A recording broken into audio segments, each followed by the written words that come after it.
Mi nombre es Brenda. Tengo 24 años y vivo en Guadalajara. Hasta hace 3 meses creía que tenía la vida perfecta. Estaba casada con Diego desde hace 5 años, juntos desde hace 9, y tenía a mi mejor amiga Karina, quien había estado conmigo desde la secundaria. Ellos eran mi mundo, mi familia elegida, pero como dicen por aquí, el diablo se esconde en los detalles, y yo estaba a punto de descubrir una verdad que me destrozaría por completo. Todo comenzó un martes por la noche. Diego había llegado tarde del trabajo otra vez, oliendo a ese perfume dulce que no era el mío. Al principio pensé que era de alguna compañera de la oficina, ¿verdad? Uno no piensa en lo peor cuando confía ciegamente. Pero esa noche, mientras él se duchaba, su celular vibró sobre la mesa. La pantalla se iluminó y vi un mensaje que me heló la sangre. Era de Karina, mi Karina, y decía: Diego, mi amor, ya extraño tus besos. Nos vemos mañana en el mismo lugar. Mi amor, mis besos. ¿Ustedes pueden imaginar cómo se siente que el piso se abra bajo tus pies? Porque eso exactamente me pasó a mí. Mis manos temblaban cuando tomé el teléfono. No podía creer lo que estaba viendo. Abrí la conversación y encontré meses enteros de mensajes entre mi esposo y mi mejor amiga. Mensajes donde se decían que se amaban, donde planeaban sus encuentros, donde hablaban de mí como si fuera un estorbo en sus vidas. Había fotos, había audios donde se susurraban cosas que me partían el alma. Karina, la misma que me consoló cuando mi papá murió, la misma que fue mi madrina de bodas, estaba acostándose con mi marido. Y Diego, el hombre que me prometió fidelidad frente al altar de la iglesia de San Juan, me estaba engañando con la persona en quien más confiaba en el mundo. ¿Alguna vez han sentido que el aire se les acaba? Yo no podía respirar. Guardé el teléfono exactamente como estaba y me senté en la sala a esperarlo. Cuando salió del baño, con esa sonrisa que antes me derretía y ahora me daba náuseas, le pregunté directamente: ¿qué es lo que tienes con Karina? Su cara se puso blanca como papel. Empezó a tartamudear, a negar todo, a decirme que estaba loca, que eran solo mensajes de amistad. Pero yo ya había visto suficiente. Le mostré su propio celular y ahí se derrumbó. Se tiró a mis pies llorando, pidiendo perdón, diciendo que había sido un error, que estaba confundido, que me amaba solo a mí. Esa noche no dormí nada. Diego se quedó en el sillón y yo me encerré en nuestro cuarto que ahora se sentía contaminado. Al día siguiente llamé a Karina. Necesitaba escucharlo de su boca. Nos vimos en el café donde siempre nos encontrábamos, el mismo donde celebramos cuando me comprometí con Diego. Qué ironía tan cruel, ¿verdad? Cuando le conté lo que había descubierto, ella también se puso a llorar. Me dijo que nunca quiso que pasara, que había empezado como conversaciones inocentes y que se había ido de las manos, que ella también se sentía culpable, que no sabía cómo parar. Pero lo que más me dolió fue cuando me confesó que llevaban 8 meses viéndose a escondidas. 8 meses donde yo seguía confiando en ambos como una ingenua. ¿Ustedes creen en las segundas oportunidades? Porque yo sí creía. Diego me rogó durante semanas que no lo dejara. Decía que iría a terapia, que cortaría todo contacto con Karina, que haríamos nuestro matrimonio más fuerte que nunca. Yo quería creer, necesitaba creer que lo que habíamos construido valía la pena salvar. Así que le di una oportunidad. Karina desapareció de nuestras vidas, o eso creí. Diego empezó terapia individual y también fuimos juntos a terapia de pareja. Los primeros días parecía que todo iba mejorando. Era más atento, más cariñoso, llegaba temprano a casa. Yo empezaba a sentir que tal vez podríamos superar esto. Pero como dice mi abuela, camarón que se duerme se lo lleva la corriente. Y yo me dormí demasiado tiempo, un mes después de haberlos descubierto. Mientras revisaba las cuentas del banco porque Diego me había pedido que manejara yo las finanzas para demostrar transparencia, encontré cargos extraños. Pagos en hoteles, restaurantes, gasolineras en lugares donde él nunca tenía que ir por trabajo. Cuando le pregunté, me dijo que eran gastos de trabajo, que después me explicaría. Pero mi corazón ya sabía la verdad. Esa tarde, en lugar de ir a casa después del trabajo, lo seguí. Sí, lo seguí como en las películas, sintiéndome ridícula pero necesitando saber. Lo vi estacionarse en un hotel de paso en las afueras de la ciudad. Y 5 minutos después, llegó ella. Karina, mi ex mejor amiga, entró al mismo hotel donde estaba mi marido. Me quedé ahí parada en mi carro, viendo cómo las dos personas que más amaba en el mundo me traicionaban otra vez. Pero esta vez era peor, porque yo había decidido perdonar, había decidido confiar, y ellos habían decidido pisotear esa confianza nuevamente. Inscríbanse ahora porque lo que viene después va a conmocionar a cualquiera. No se pierdan cómo terminé confrontándolos a ambos en el lugar más inesperado. Regresé a casa y los esperé. A él le mandé un mensaje diciendo que había una emergencia familiar y que necesitaba que viniera inmediatamente. A ella le escribí como si no supiera nada, diciéndole que necesitaba platicar con mi mejor amiga porque estaba pasando por una crisis matrimonial. Los dos llegaron con media hora de diferencia. Primero llegó Diego, preocupado preguntando qué había pasado. Después llegó Karina, con esa cara de preocupación falsa que ahora me daba asco. Cuando estuvieron los dos en la sala, cerré la puerta y les dije muy tranquila, ¿no se van a saludar? Digo, después de la tarde tan bonita que pasaron juntos en el hotel. El silencio que siguió fue sepulcral. Diego empezó otra vez con sus mentiras, pero esta vez yo estaba preparada. Les mostré las fotos que había tomado desde mi carro. Les enseñé los estados de cuenta del banco, las ubicaciones en su celular que había revisado. No había manera de negar lo que habían hecho. Karina empezó a llorar diciendo que me amaba como hermana, que esto no tenía que ver conmigo, que ellos simplemente se habían enamorado. ¿Pueden creer esa justificación? Como si el amor fuera una excusa para destruir a otra persona. Diego intentó un enfoque diferente. Me dijo que sí, que había seguido viéndola, pero que era porque no podía terminar las cosas de manera abrupta, que necesitaba tiempo para cerrar esa relación de manera madura, que en realidad me elegía a mí, y que solo necesitaba unas semanas más para terminar todo definitivamente. ¿Alguna vez han escuchado mentiras tan elaboradas? Porque yo me sentí como si estuviera en una obra de teatro absurda donde todos conocían el guión menos yo. Les dije que se fueran los dos de mi casa, que no quería volver a verlos nunca. Karina se fue llorando, diciéndome que perdería a su hermana para siempre. Diego se negó a irse, diciéndome que era nuestra casa, nuestro matrimonio, que él no iba a renunciar a luchar por nosotros. Tuve que amenazarlo con llamar a mis hermanos para que viniera a sacarlo. Solo entonces se fue, pero no sin antes decirme que esto no se iba a quedar así, que él me demostraría que podía cambiar. Los siguientes días fueron los más difíciles de mi vida. Diego me llamaba cada hora, me mandaba flores al trabajo, llegaba a la casa de mis papás donde me estaba quedando.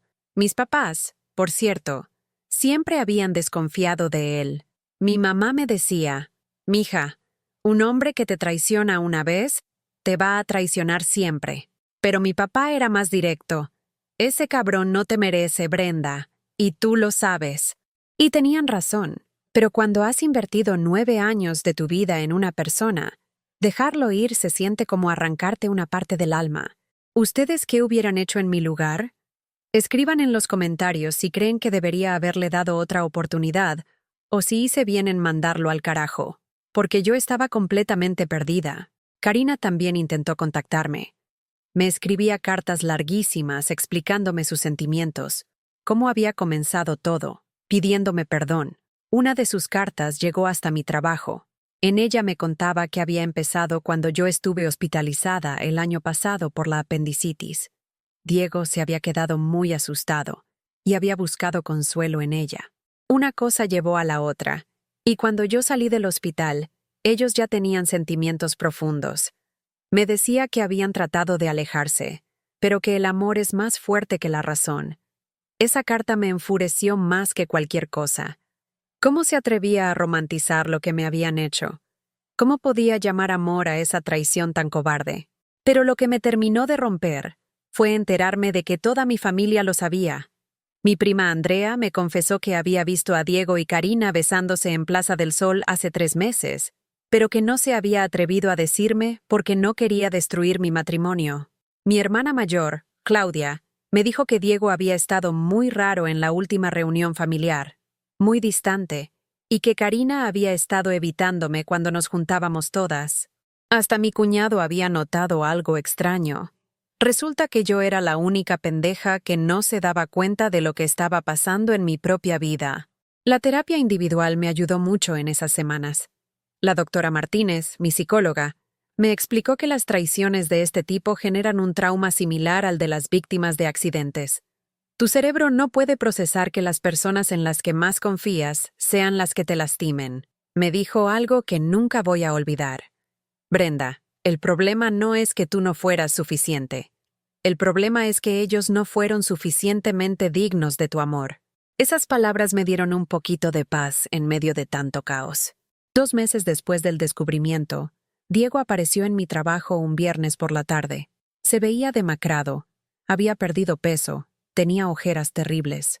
Me suplicó que habláramos, que me había traído algo importante que enseñarme. Yo no quería, pero mis compañeras me convencieron de que lo escuchara, aunque fuera para cerrar ese capítulo definitivamente. Fuimos a un Starbucks cerca de la oficina, y ahí me mostró su celular. Había bloqueado a Karina de todas las redes sociales. Había cambiado su número de teléfono. Incluso había renunciado a su trabajo porque Karina trabajaba en una empresa del mismo edificio. Me enseñó también los comprobantes de las sesiones de terapia, tanto individual como con un psiquiatra. Me dijo que había entendido que tenía problemas serios para comprometerse de verdad y que estaba trabajando en solucionarlos. ¿Saben qué es lo más confuso de una situación así? Que una parte de ti quiere creer desesperadamente que la persona puede cambiar. Diego me conocía mejor que nadie. Sabía exactamente qué decir para tocar las partes más vulnerables de mi corazón. Me recordó nuestro primer viaje a Puerto Vallarta, cuando me había cuidado toda la noche porque me había intoxicado con unos mariscos. Me habló de los planes que teníamos de tener hijos, de la casa que queríamos comprar en Zapopan. Me dijo que había perdido la cabeza temporalmente, pero que yo era la única mujer que realmente amaba, la única con la que se veía envejeciendo. Yo lloré ahí en medio del Starbucks como si fuera una adolescente, porque a pesar de todo el dolor, a pesar de la traición, seguía amándolo. 9 años no se borran de un día para otro. Le dije que necesitaba tiempo, mucho tiempo, para pensar si éramos capaces de reconstruir algo desde cero. Él aceptó. Me dijo que me esperaría el tiempo que fuera necesario, que había entendido que tenía que ganarse mi confianza otra vez, paso a paso. ¿Ustedes creen que las personas realmente pueden cambiar? Si han pasado por algo similar, cuéntenme en los comentarios. Necesito saber que no estoy sola en esto.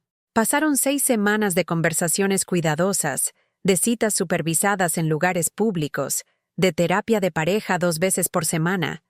Diego parecía un hombre distinto. Era paciente con mis crisis de ansiedad. Entendía cuando yo tenía días en los que no podía ni verlo. No me presionaba físicamente. Respetaba que yo durmiera en casa de mis papás. Lentamente, muy lentamente, empecé a sentir que tal vez podríamos intentarlo otra vez. Mi terapeuta me advirtió que fuera cuidadosa, que no me apresurara, pero yo quería creer que el amor podía vencer todo. El error que cometí fue nunca confrontar a Karina directamente. Diego me había asegurado que no tenía ningún contacto con ella, que había sido él quien había terminado la relación y que ella había respetado su decisión. Yo decidí creerle porque necesitaba creer en algo. Pero como dice el dicho, no hay peor ciego que el que no quiere ver. Un sábado por la tarde decidí sorprender a Diego en su nuevo trabajo. Había empezado en una empresa de marketing digital en el centro de Guadalajara. Compré unas tortas de la chata, esas que le encantan, y me fui para allá sin avisarle. Cuando llegué al edificio, pregunté por él en recepción. La chica me dijo que había salido a comer con una compañera, pero que regresaría pronto.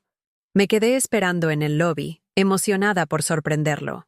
Media hora después los vi entrar. Diego y Karina, tomados de la mano, riéndose como si fueran novios de prepa. Cuando me vieron, se soltaron inmediatamente, pero ya era demasiado tarde. En ese momento entendí que había sido una completa idiota. No solo habían seguido viéndose, sino que ahora trabajaban juntos. Diego había renunciado a su trabajo anterior, sí, pero para irse a trabajar con ella. Toda su historia de cambio, toda su terapia, todos sus ruegos de perdón, Habían sido pura actuación mientras seguía acostándose con mi ex mejor amiga. Me le acerqué y le dije en voz muy baja: «Eres una mierda, Diego, y tú también, Karina». Después me fui de ahí con toda la dignidad que me quedaba, que para ser honesta, no era mucha. Esa noche tomé la decisión más difícil de mi vida. Los bloqueé a ambos de mi celular, cambié las cerraduras de la casa, y al día siguiente fui con un abogado para iniciar los trámites de divorcio. Mi familia me apoyó completamente. Mi hermano Carlos hasta se ofreció a ir a hablar con Diego como hombres, pero yo le dije que no valía la pena. Los cobardes no merecen ni el esfuerzo de una confrontación decente. Inscríbanse al canal si quieren saber cómo logré salir adelante después de esta pesadilla, porque la historia no termina aquí. El proceso de divorcio fue más rápido de lo que esperaba. Diego no puso resistencia. Supongo que se sentía demasiado culpable o tal vez simplemente quería libertad para estar con Karina oficialmente. Dividimos los bienes que habíamos adquirido juntos y yo me quedé con la casa porque había sido herencia de mi abuela. Durante esos meses, Diego intentó contactarme varias veces a través de mi hermana, mandándome cartas donde me explicaba que lo que tenía con Karina era real, que se había enamorado de verdad, pero que eso no significaba que lo nuestro hubiera sido mentira, que me agradecía por los años compartidos y que esperaba que algún día pudiéramos ser amigos. ¿Pueden creer el descaro? Después de destrozarme la vida, quería que fuéramos amigos. Esas cartas las quemé todas en el patio de mis papás. Fue como un ritual de limpieza, como cerrar definitivamente esa etapa de mi vida. Lo más difícil no fue perder a Diego, lo más difícil fue perder a Karina. Porque cuando tu esposo te traiciona, es doloroso, pero cuando tu mejor amiga, la persona que conoce todos tus secretos, todas tus inseguridades, decide apuñalarte por la espalda, es un dolor diferente. Es como si te arrancaran una parte de tu historia personal. Karina conocía mis miedos. Sabía que mi mayor terror era que Diego me fuera infiel, porque mi papá había engañado a mi mamá cuando yo era niña. Ella sabía exactamente cómo lastimarme de la manera más profunda posible, y aún así decidió hacerlo. Durante meses tuve pesadillas. Soñaba que los encontraba en mi cama, en mi casa, riéndose de mí. Despertaba empapada en sudor, con ataques de pánico que me dejaban sin aire. Mi doctora me recetó ansiolíticos por un tiempo, pero yo no quería depender de pastillas para poder vivir. Prefería sentir el dolor completo y procesarlo, aunque fuera más difícil. ¿Ustedes han tenido que reconstruir su vida completamente desde cero? Porque eso fue lo que tuve que hacer yo. A los 24 años, cuando mis amigas estaban celebrando aniversarios y planeando bebés, yo estaba aprendiendo a ser soltera otra vez. Tuve que aprender a ir al cine sola, a comer en restaurantes sin sentirme rara, a dormir en una cama que se sentía demasiado grande. Pero sobre todo, tuve que aprender a confiar en mi instinto otra vez, porque me había fallado tan estrepitosamente con las dos personas más importantes de mi vida. El punto de quiebre llegó 6 meses después. Me enteré por una prima que Diego y Karina se habían casado por el civil.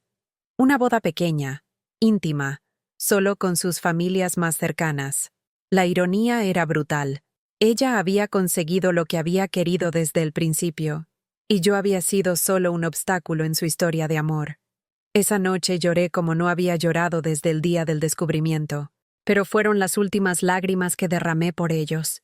Al día siguiente desperté diferente, como si hubiera cerrado un ciclo muy doloroso pero necesario.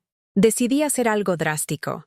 Vendí la casa, junté todos mis ahorros y me inscribí en un diplomado de marketing digital en Ciudad de México. Necesitaba alejarme de Guadalajara, de todos los lugares que me recordaban a ellos. Mis papás al principio no estaban muy convencidos, pero mi hermana Claudia me apoyó completamente. Me dijo: «Brenda, es hora de que vivas para ti, no para los recuerdos de otras personas». Ciudad de México me cambió la vida. Conocí gente nueva, aprendí habilidades que nunca pensé que tendría. Empecé a descubrir quién era yo sin Diego, sin Karina, sin esa versión de mí misma que había construido alrededor de otras personas. Por primera vez en años, tomaba decisiones pensando solo en lo que yo quería, no en lo que otros esperaban de mí. ¿Saben qué es lo más curioso? Después de un año en Ciudad de México, Diego me contactó otra vez. Había conseguido mi nuevo número a través de mi hermana. Me escribió un mensaje largo contándome que su matrimonio con Karina no estaba funcionando, que se había dado cuenta de que lo nuestro había sido real y lo de ella había sido solo una confusión, que extrañaba a la mujer que yo era cuando estábamos juntos, que se había equivocado terriblemente al lastimarme. Me pidió que nos viéramos para platicar, que tal vez podríamos intentarlo otra vez. Esta vez sí de manera correcta. ¿Adivinen qué hice? Ni siquiera le contesté. Lo bloqueé inmediatamente y seguí con mi vida. Porque ya había aprendido que cuando alguien te muestra quién es realmente, tienes que creerle la primera vez. Diego me había mostrado que era capaz de mentirme, de engañarme, de manipularme emocionalmente mientras seguía traicionándome. Y yo ya no era la misma mujer ingenua que había sido antes. Ahora tengo 27 años y vivo una vida completamente diferente. Trabajo en una agencia de marketing en la Roma Norte. Tengo mi propio departamento. He viajado sola a países que antes solo soñaba con conocer. He aprendido a disfrutar mi propia compañía, a tomar decisiones sin pedirle permiso a nadie, a confiar en mi instinto. ¿He vuelto a enamorarme? Sí, pero de manera diferente. Ahora sé reconocer las señales de alarma. Sé poner límites. Sé que mi valor no depende de que alguien más me elija. ¿Me arrepiento de haberles dado una segunda oportunidad? Para nada, porque esa experiencia me enseñó que mi intuición es más fuerte de lo que pensaba, que mi capacidad de recuperación es increíble y que merezco un amor que no me haga dudar de mí misma. Diego y Karina me hicieron un favor sin saberlo. Me liberaron de una vida mediocre donde yo estaba conformándome con menos de lo que merecía.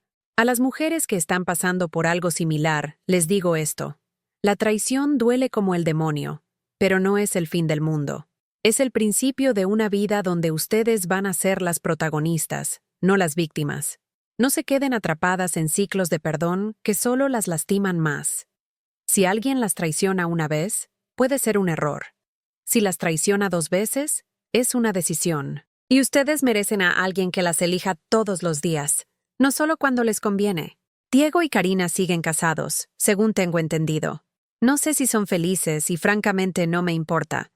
Yo elegí construir mi felicidad lejos de personas que demostraron ser tóxicas para mi vida. Elegí confiar en mí misma por encima de las promesas vacías de otros. Y esa ha sido la mejor decisión que he tomado en mis 27 años de vida. Mi historia podría haber terminado diferente si hubiera decidido quedarme, si hubiera aceptado ser la segunda opción, si hubiera creído que merecía menos amor del que realmente merecía, pero elegí apostar por mí misma. Elegí reconstruirme desde los cimientos, elegí ser más fuerte que las circunstancias que otros pusieron en mi camino. Hoy tengo una vida que construí con mis propias manos, rodeada de personas que me valoran de verdad, con objetivos que son completamente míos. Y aunque el proceso de llegar hasta aquí fue doloroso, no cambiaría nada porque me trajo hasta donde estoy ahora, porque al final del día, la mejor venganza contra quienes te traicionan es vivir una vida plena sin ellos, demostrarles que no necesitabas su amor falso para ser feliz. Y créanme, yo soy más feliz ahora de lo que fui jamás con ellos. Si este video les gustó, déjenme un like y suscríbanse porque tengo muchas más historias que contarles. Y ahora quiero preguntarles algo que puede generar debate. ¿Creen que es posible perdonar una infidelidad cuando involucra a tu mejor amiga? ¿O hay traiciones que simplemente no tienen perdón? Los leo en los comentarios.